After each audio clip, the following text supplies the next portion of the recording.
Fala, boizinhos e boizinhas do Explica Enem, meu nome é Breno Nelson e eu saí diretamente daquela live no Instagram para falar um pouquinho sobre matemática. E vamos falar agora desse assunto que é simplesmente fantástico, que todo mundo agora estuda, que vocês nunca têm dificuldade, ninguém nunca teve nenhum tipo de dificuldade e praticamente não cai no Enem. Isso mesmo, vamos falar de logaritmo. Mas Breno, a gente estudou logaritmo, foi o assunto da última aula. Ok, então vamos fazer o seguinte, vamos estudar funções. Mas Breno, a gente já estudou funções também, foi o assunto lá atrás. Tá bom, então vamos fazer o seguinte, vamos estudar funções logarítmicas.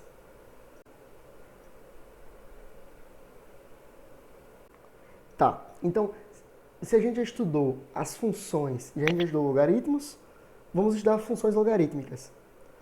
E para isso eu acho que a melhor forma de começar é pensando o que diabos são essas funções, né? E nessa hora a galera já está toda pensando, são aquelas funções que tem logaritmo. E eu diria que é quase isso. Na verdade, é um pouco mais específico do que isso, certo?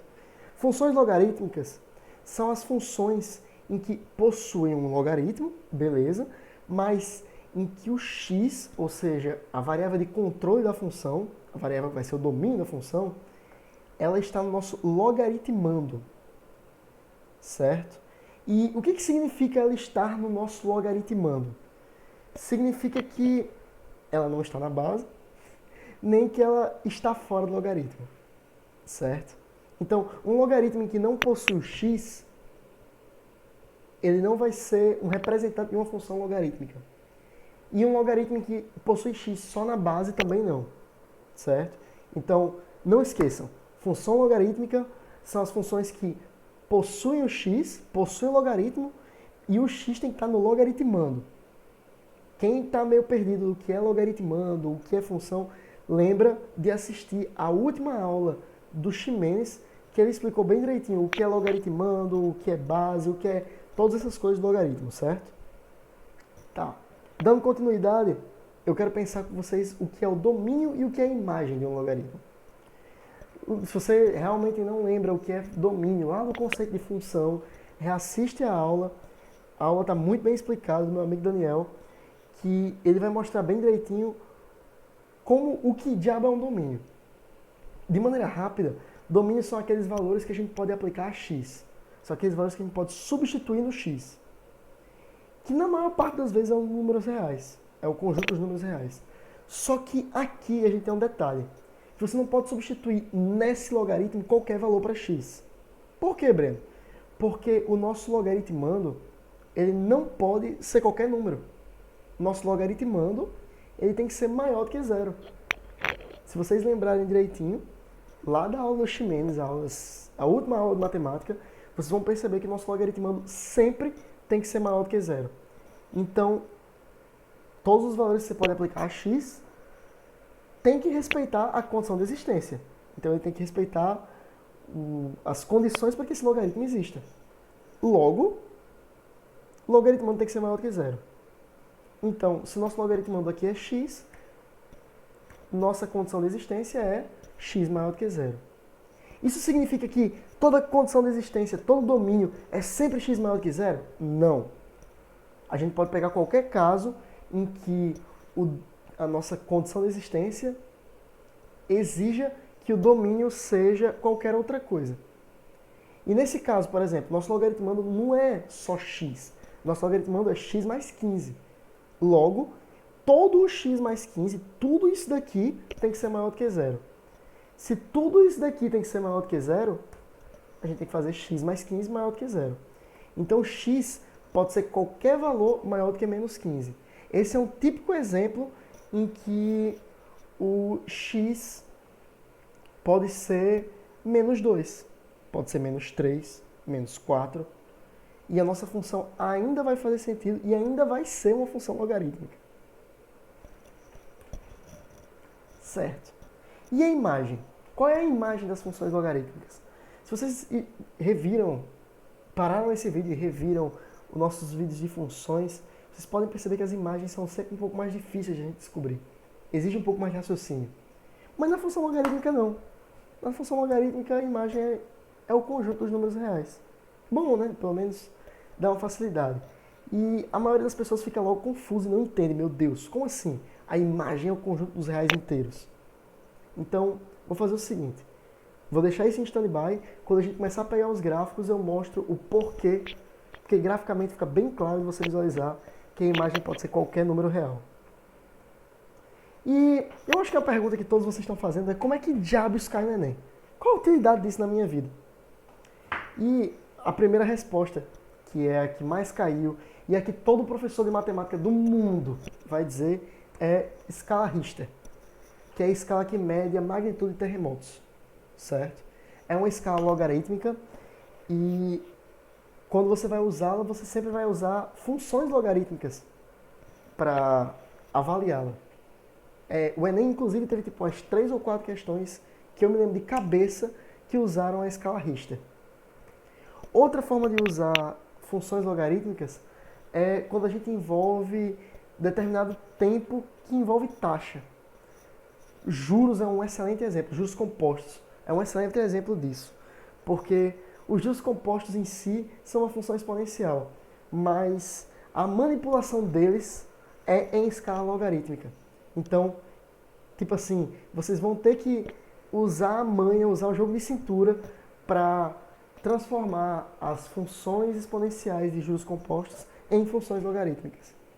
E quando você aprende isso, você vê que, tipo, cara, era só isso. Realmente é mais fácil do que parece.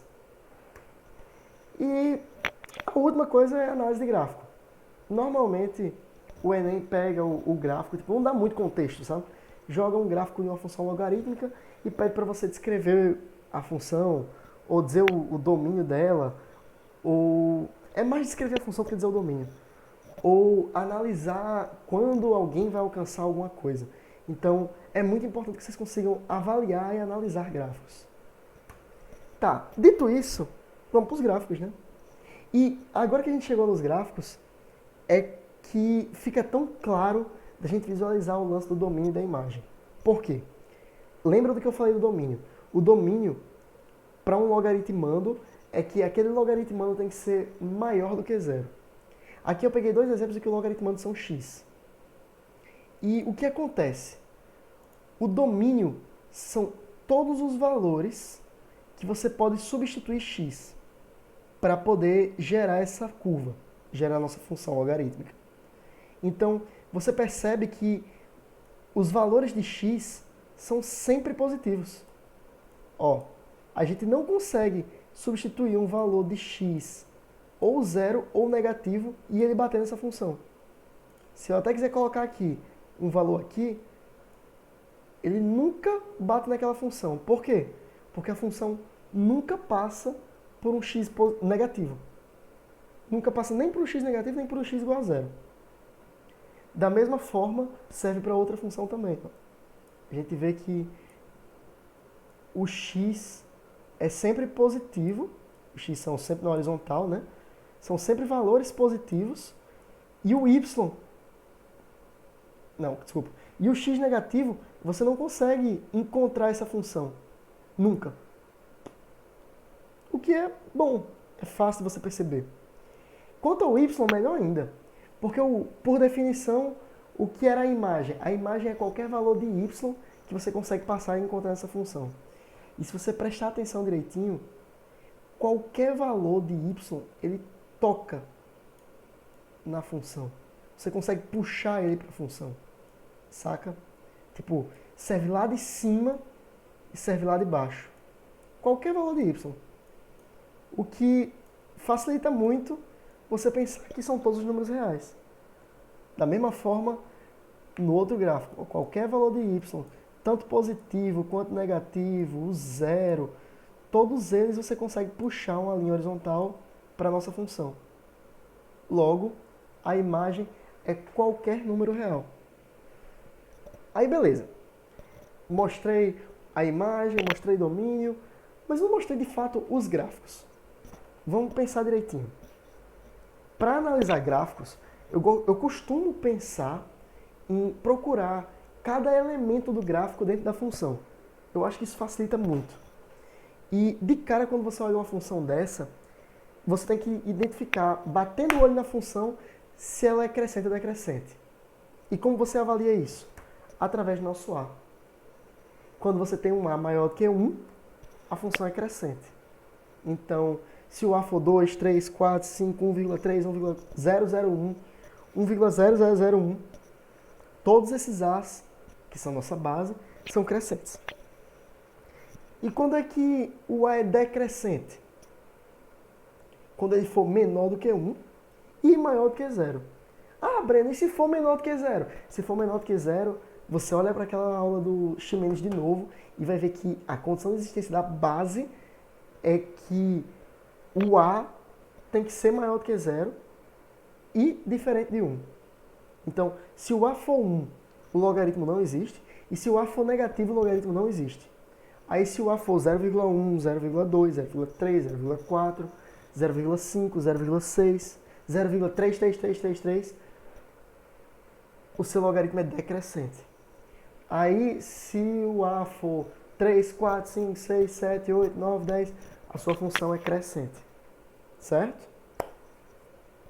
Então, o A, que é a base, ele determina muito bem o quão crescente ou decrescente o seu logaritmo vai ser. E se você quiser avaliar outra coisa, a gente pode pensar em que momentos o logaritmo toca o eixo x, ou em que momentos ele toca o eixo y. Isso é bem relevante em funções de maneira geral.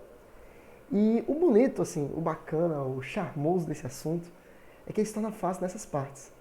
Porque, se você prestar atenção direitinho, sempre que o x for logaritmando, a função toca o eixo x em 1. E caramba, a praticidade disso é inacreditável.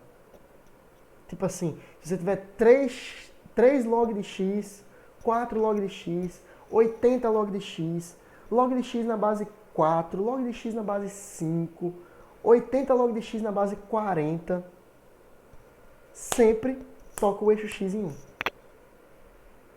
De novo, isso facilita muito a sua vida. E a segunda observação, que é quando é que ele vai tocar o eixo y? A resposta é nunca. Nunca. Então, só nunca. A função não toca o eixo y. Certo? Por quê? Porque ela está justamente tentando encontrar y no infinito. Eu vou botar um exemplo que seja bem claro. Aqui, ó, eu coloquei um A positivo no 4 log de 10, nosso A é 10. Ele é crescente, se é positivo. Tocou o eixo x em 1, check. E você percebe lá embaixo que ele nunca toca o eixo y. Por quê? Justamente porque a função logarítmica não consegue tocar o eixo y. Da mesma forma, se eu pegar um outro gráfico, um gráfico agora de uma função decrescente, nosso A é 0,5, ainda assim, na função decrescente, você percebe claramente que ele toca o eixo x quando x for igual a 1 e não consegue tocar no eixo y. Você vê que ele chega bem pertinho, mas ele nunca toca. Certo? A ideia é bem essa. Tá, gente. Aí, beleza. Chegamos a entender todo esse conceito, certo? Mas acredito que nada disso vai ser realmente útil se a gente não fizer os exercícios, certo? Então, simbora para fazer umas questões.